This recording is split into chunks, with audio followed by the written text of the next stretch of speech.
Olá, hoje vamos falar de líquidos iónicos. O nome não será familiar à maior parte das pessoas, mas não é difícil perceber do que se trata. Imagine o sal que usa para temperar a comida, será o exemplo mais corriqueiro. É um sal, está no estado sólido, em pequenos cristais que vemos perfeitamente a olho nu. Mas e se à mesma temperatura, à temperatura ambiente, um sal estiver no estado líquido? Então, será um líquido iónico. Um líquido que até há poucos anos a teoria tinha como não volátil. Quer dizer, tinha-se como certo que estes eram compostos que nunca evaporariam sem se degradarem pelas altas temperaturas a que deveriam ser sujeitos. Até que um grupo de portugueses provou o contrário. As consequências da descoberta e do trabalho que tem vindo a ser desenvolvido abrem portas em diferentes áreas da ciência. E tudo isto com um lado verde de defesa do ambiente.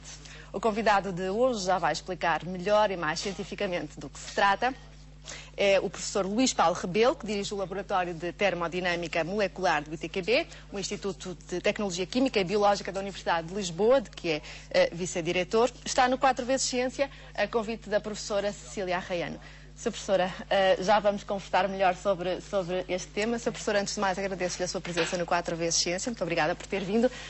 O que é que trouxe, então, os líquidos iónicos? Ou o que é que ele levou a escolher os líquidos iónicos para trazer ao 4 vezes Ciência? Olha, das últimas vezes tínhamos focado em temas de saúde e achei que é muito interessante focar também em novas tecnologias que vão ter um grande potencial para a ciência e para todo o ambiente e para o futuro das novas gerações. E uma delas será, de facto, estes líquidos iónicos, estes sais líquidos, esta nova alquimia que o professor Luís Paulo Rebelo, em Portugal e internacionalmente, tem sido um líder nesta área. E, portanto, queria explicar um bocadinho o que são os potenciais destes novos sais líquidos, qual são a importância nos medicamentos, na astronomia, resolver problemas do ambiente, etc. E que nos explicassem um bocadinho qual é o potencial destas novas tecnologias. Muito bem, vamos tentar perceber um bocadinho melhor do que é que se trata antes ainda de começarmos a conversar. Nós estivemos no ITQB, no Laboratório de Termodinâmica Molecular, onde tentámos perceber algumas das possibilidades da investigação e aplicação dos líquidos iónicos. Por ser uma área com descobertas recentes, há muitas portas abertas, mas com caminhos longos ainda a percorrer. Cada um será, obviamente, mais um desafio para a ciência. Neste laboratório estuda-se a forma, a estrutura e a energia da interação entre as moléculas. Atualmente, uma parte considerável do trabalho que aqui se desenvolve é dedicada aos líquidos iónicos. São sais, mas na forma líquida, como se o sal grosso com que temperamos a comida estivesse assim, em vez de em cristais. A teoria assentava na convicção de que tentar evaporar estes líquidos era sinónimo de alterar-lhes as propriedades ou mesmo degradá-los. O que fez o grupo de trabalho do ITQB foi, primeiro, calcular a temperatura a que cada composto passaria ao estado gasoso. A partir desse momento, o que fizemos foi pensar um bocadinho à frente. Foi como é que nós conseguimos diminuir essa temperatura de modo a que essa temperatura consiga passar para baixo da temperatura de composição deles, que também já era conhecida. Usamos uma técnica que é corriqueira em termos de laboratórios de investigação, que é a destilação a pressão reduzida. E conseguiram. Regulando a pressão, além da temperatura, concluíram que os sais líquidos podem também ser gasosos, sem perderem as características iniciais. Ora, a possibilidade de em seguida condensar estes sais, fazendo-os voltar ao estado líquido, permite purificá-los. E isso interessa, obviamente. Desde logo à indústria farmacêutica, que procura graus de pureza tão altos quanto possível. Mas aliar esta metodologia aos medicamentos pode ter outras vantagens. Muitos remédios são precisamente sais sólidos. Poder passá-los a líquidos equivaleria a preservar de forma mais segura as suas propriedades enquanto estão guardados, por um lado. Por outro, aumentaria muito a solubilidade dos princípios ativos. As experiências já começaram. Eu tenho aqui na mão este frasquinho, que é um dos nossos primeiros líquidos iónicos com princípios ativos. É o ibuprofeno com uma colina, e este é, portanto, um exemplo como nós podemos transformar o ibuprofeno, que é sólido, no estado líquido. Portanto, ele estando no estado líquido, ele terá quase de certeza uma solubilidade muito maior, por exemplo, em soro, o que fará com que as doses dos medicamentos sejam muito menores. Associando o magnetismo aos líquidos iónicos, abrem-se outras portas. Não é difícil imaginar as vantagens de se conseguirem atrair desta forma os resíduos de águas contaminadas, limpando-as com recurso a líquidos magnetizáveis. O lado verde dos líquidos iónicos está a ser aproveitado por outro projeto que trouxe para este laboratório fungos comuns presentes nos solos. As experiências provaram que os fungos são muito resistentes aos líquidos iónicos, mais do que outras espécies microbiológicas testadas. A tentativa foi então de perceber se os dois poderiam servir de aliados na degradação de estruturas sólidas. Usaram para isso a cortiça. E Eureka, de facto, descobrimos líquidos iónicos com uma tremenda capacidade de dissolução, portanto, desintegrar esta estrutura, que é uma estrutura polimérica compacta, e que, ao mesmo tempo, nós sabemos que são biocompatíveis, portanto, abre uma porta até da introdução destes líquidos no ambiente, porque eles não são ambientalmente persistentes. A modelação molecular tenta explicar porque é que os líquidos iónicos são líquidos. Isto é, porque é que à temperatura ambiente estes sais não estão sólidos, como acontece com o sal de cozinha. Para isso, há modelos matemáticos capazes de descrever as interações entre átomos que compõem as moléculas em causa, deixando prever as características que os líquidos iónicos apresentam na realidade. E essa possibilidade encurta muitos caminhos. Uma das características principais dos líquidos iónicos é que, portanto, podem-se combinar muitos íons positivos com íons negativos para dar o líquido iónico. E, portanto, conseguimos obter centenas de milhões de líquidos iónicos diferentes. E, portanto, qualquer ferramenta que nos permita suprimir algumas dessas hipóteses é sempre uma ferramenta bem-vinda. Essa é, precisamente, uma das finalidades da simulação que aqui se faz.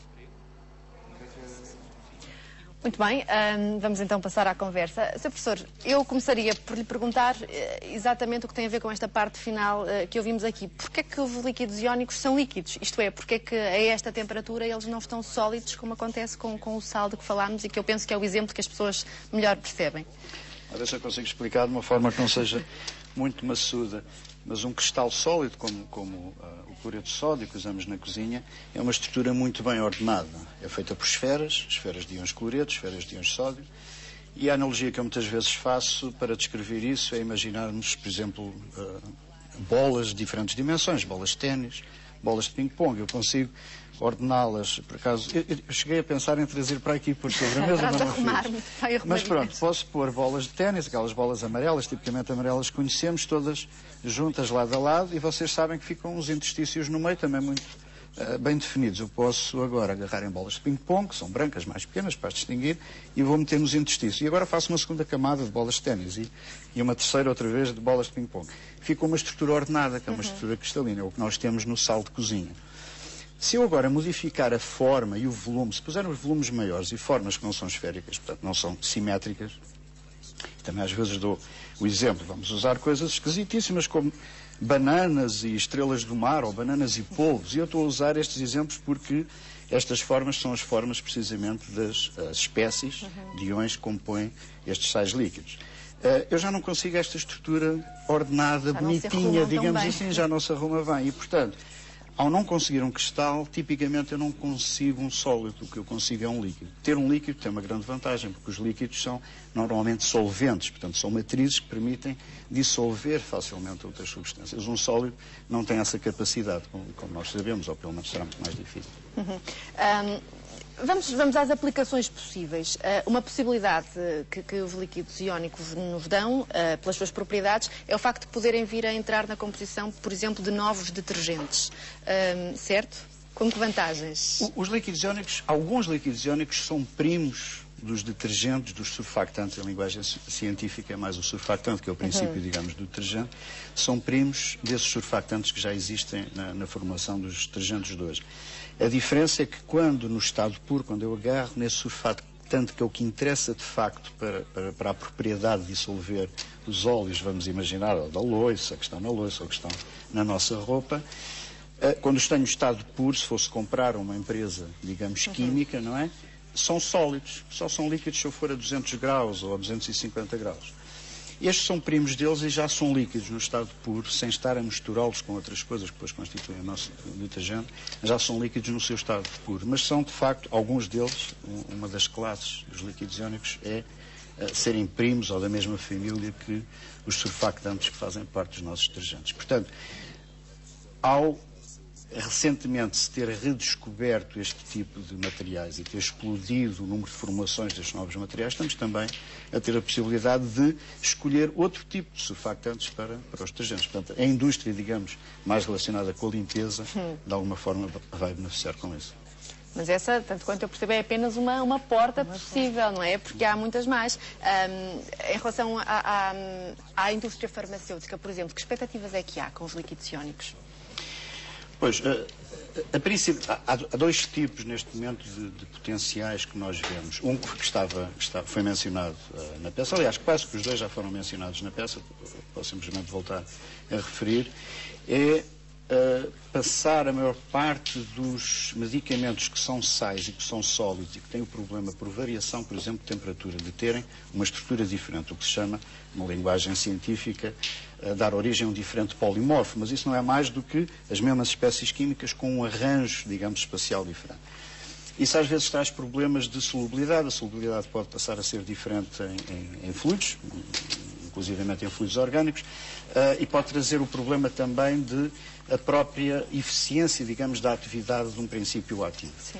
Se, em vez de termos sólidos que podem estar sujeitos a essas variações de temperatura, no transporte, quando estão numa farmácia, se o ar-condicionado vai abaixo. Aqui não, nesta sala não é esse problema, que está fresquinho.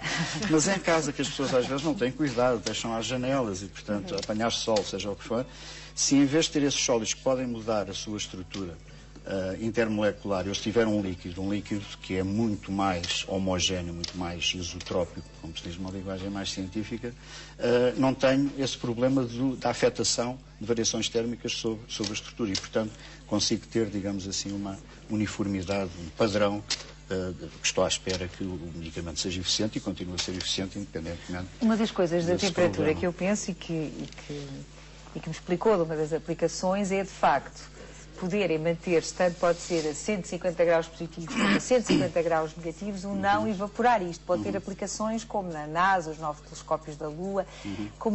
O que é que estão a pensar devido a esta possibilidade de...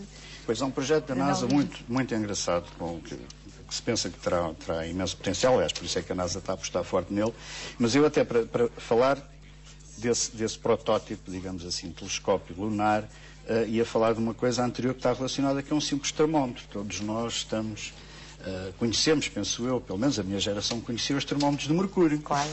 Porque é que se usavam termómetros de mercúrio? Porque eram líquidos, portanto expandem facilmente, não é? E existem dentro de um capilar, aguentavam temperaturas, enfim, alguns